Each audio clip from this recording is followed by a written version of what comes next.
I think the birth of SSCR has led a lot of South Africans asking some very critical questions, things that they've always wanted to know. What does this mean? What does that mean?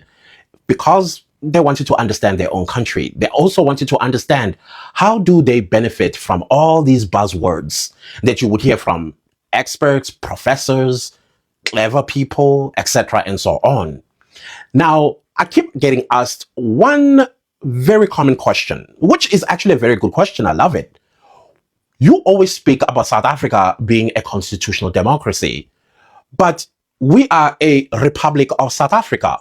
What's the difference between the Republic of South Africa and constitutional democracy? Now, I'm hoping that I'm going to complete this video. It doesn't become a two-part, but it looks like it might end up being a two-part video because I don't want to make this video very long. Now, the word republic, it's basically mean, in a nutshell, the will of the people. That's what the republic means. So, because democracy is also about the will of the people, so you can interchange them.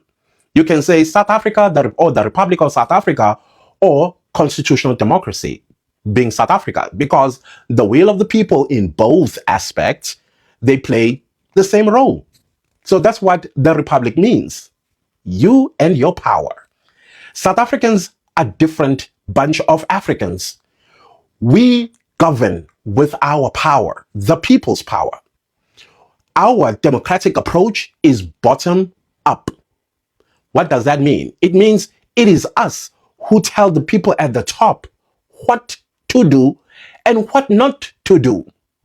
Recently, South Africans have reminded the people at the top that no, you are not the dog, you are the tail. So there's no way that the tail can wag the dog. It's the other way around. And this is something that many African countries do not understand, because many African countries, they look up to their leaders as gods. So that is why in most cases, power is from the top to bottom. People at the grassroots need to take orders from those at the top. That's not South Africa. That's not constitutional democracy, and definitely not the principle of a republic. Now, because we are a constitutional democracy, which means, by the way, we have the will of the people, but the will of the people must also be guided. And what did the people of South Africa do? They put together what you call a constitution. A constitution, they said, this is going to be our supreme guiding book or a guideline on how we live our lives. And inside the constitution, there are 5 aspects that you need to understand about our constitutional democracy. First one, like I mentioned, the constitution. But the constitution, you must also understand it, that it comes with the limitation clause, section 36, meaning that not all that is inside the constitution is absolute.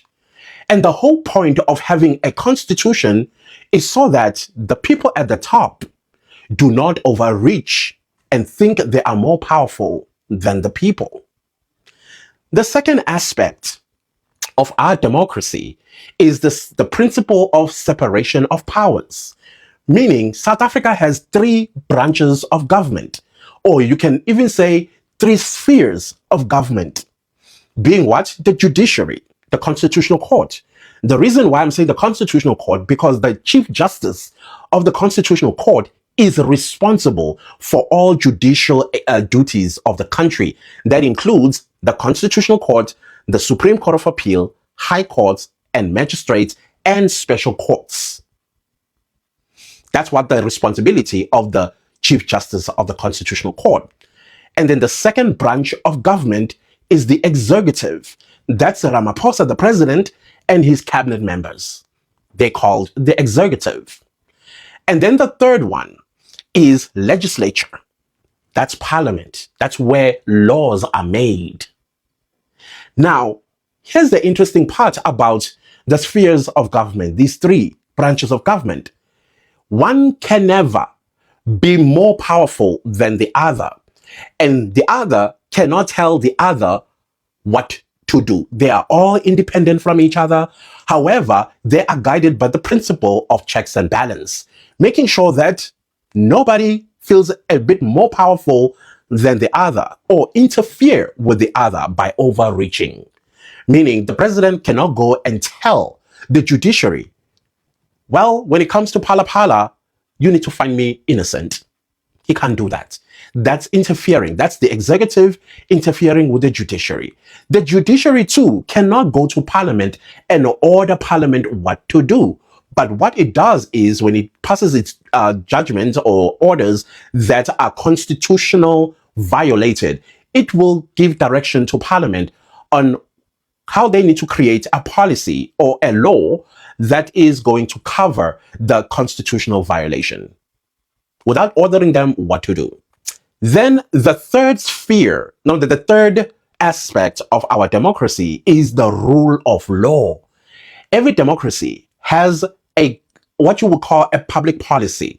Public policy basically are the laws that we have in the Criminal Procedure Act 51 of 1977. For example, thou shalt not kill.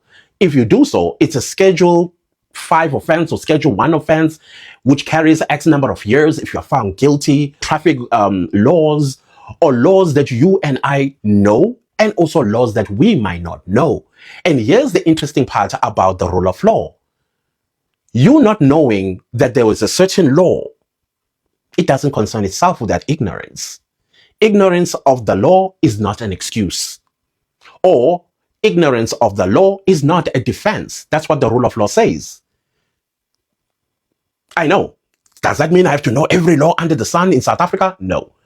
You should have self-control. And if you are told this is wrong, it's wrong. That's it. And then the fourth aspect is your public representatives. Yeah, these are your members of parliament, members of provincial legislature. That also includes your councillors in city councils. They are all called public representatives. These are people that you and I vote for because South African democracy is not direct. What does direct democracy mean? It means that whenever a law needs to be created or made, it means we will have to go and vote. Every time a law is made, we go and vote yes or no. And we already know there are some people that are not right up here. Can you imagine if you gave them the right to vote for laws? This country would be a mess. So what do? We elect people called public representatives. Like, for example, in the National Assembly, we have what you call lawmakers. Yeah, our members of parliament are called lawmakers. We ask them to go and create laws on our behalf.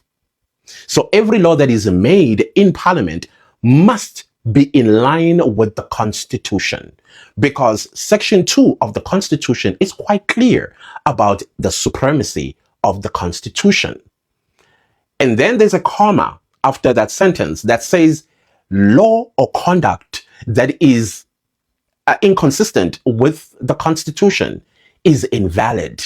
And speaking of the Constitution, the fifth aspect is the Bill of Rights, which is chapter 2 of the Constitution. And the reason why I am taking it out and making it its own entity, it's because it is its own entity. It's just that it's part of the Constitution. The Bill of Rights has fundamental, not only human rights, but constitutional rights that South Africans need to enjoy. They are listed. In my next video, I'm going to tell you what those rights are and which rights can be limited and which ones cannot be limited. So the Bill of Rights, its job is to protect, funny enough, not the majority, but the minority from the majority. Because if you look at, as an example, there was a time in South Africa where people that are LGBTQ, they're a minority in South Africa. They're about 2.5 million estimated. And they wanted several things. And the majority pushed back and said, no, no, no, no, no. And so what did they do? They utilized the Bill of Rights. This is Section 9 of the Constitution. Everyone has the right, everyone has equal rights to the law. That means all of us, we are equal before the law. So if people that are LGBTQ say, I want an RDP house too, then an RDP house needs to be provided for them. Just because they live among straight people in a community and the straight people say, oh, we don't want an LGBT person, therefore the Bill of Rights comes in and protects that minority. I know it's very interesting. So we will talk a little bit more on that in future videos because, funny enough, the majority rule. Did I just confuse you? Yeah, I'll tell you at what point the majority rule and at what point the majority does not win, but the minority does. Probably understanding our constitution, the ambiguities in there, the lacunas in there. Lacuna means something is missing that was not added and therefore opened very unfortunate precedences, judgments. That is why illegal foreigners, they say, I'm here as a refugee, keep winning in court because of those ambiguities and lacunas. And SSCR wants to close those lacunas, and also SSCR wants to define what needs to be defined in the Constitution. So there is no ambiguity or double standards or confusion or a loophole, whichever way you want to call it.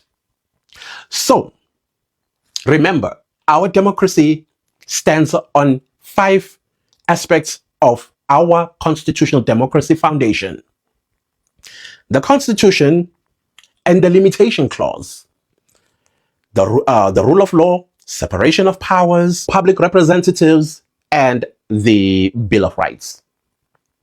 If you can understand that, then you understand our constitutional democracy. I'm being as simple as I can be in this video. I don't want to complicate anything. I want you to understand who you are in South Africa. And I will repeat this in closing. You are the most powerful being in this country. Let nobody ever tell you you are nobody. Use your power to make change in South Africa. And the only way to make those changes is for you, me, and the next person next to you, and every South African coming together and adding our power to change things in this country. The Constitution of the Republic of South Africa desperately needs you uniting so that we can amend where it hurts us, where it's not serving your power. All right? That's the whole point of SSCR. Thank you so much for listening. I'll see you next time with part 2 of this video. Hello everyone, welcome back to my YouTube channel, Ishegele Melda. On today's video, we'll be talking about the will of the people, which is democracy. We all know that democracy simply means the government for the people, by the people, and with the people. So South Africans have ranked the first African country that practices democracy, not just the first, but the only African country that practices democracy. And here is why. Since you all have already heard what our brother said, I'm not going to add much to it, but I'm really kind of thinking, what if other Africans can just make their democracy work? Because Nigerians is also a democratic republic, Cameroon is also a democratic republic, so many African countries are also democratic republic, but they are just democratic by name. And South Africa is the only democratic republic that, or republic of South Africans, that really practice real democracy. It is the only African country. And you all have seen, you all have heard about South Africa. You all have seen how their government function. They function for the will of the people. When something happened in South Africa and the population comes out and say, no, this has to stop, the government will make sure that thing stop. Unlike other countries, when something happened in their country and they come out and say this thing to stop, instead of the government stopping that thing, they will want to stop the people that are protesting. You understand? So that those ones, they don't have any democracy. They may have democracy in their name, but it doesn't mean it is functioning in the system. South Africa is the only African country that have a working system, same like the ones in America. They are the only people that are allowed to voice out their thoughts. They are the only people that have freedom of speech at the moment and freedom of speech after what they said. But other countries, they don't have it. They might have freedom of speech, but there might not be any freedom of any freedom after speech. You understand? Anyways, guys, I don't have much to say about this video. If you haven't subscribed, please do it to like, share, and subscribe. Don't forget to leave your thoughts in the comment section. Tell me what you think about this video, and I'll be here to respond. So congratulations to you, South Africans, for making your system a working system. I'm kind of jealous of you guys, but not that type of jealous. I just wish our country can also do the same. Guys, see you on our next video next time. Bye, sweeties.